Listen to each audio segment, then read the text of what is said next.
Parcel మొత్తం open చేయబోతున్నాము. ఇప్పుడు చూపించేసేస్తా. చికెన్ పచ్చడి, ఇదేమో మటన్ పచ్చడి గాయస్,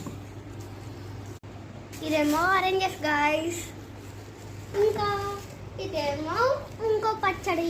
అబ్బా ఇది పచ్చడి గాయస్ కాదు గాయస్, ఏంటో గాయస్ నాకు తెలీదు. సరే, ఇదేమో లక్ష్మీ చారు, ఎక్కువ గోదావరి పెట్టుకుంటారు. ఇది పౌడర్స్ టైపు, దేనికైనా యూజ్ ఉంటుంది. నెక్స్ట్ ఏంటంటే ఇది పిండి, ఇదైతే తీసుకుంటాం. ఇలా చిమ్చారు పడిపోయింది. ఇంకోటి ఇది ఏంటో గాయస్ కనపడట్లేదు, ఆ చిప్స్ అనుకుంటా గాయస్. ఒడియాలు, ఇవి ఒడియాలు. ఓకే.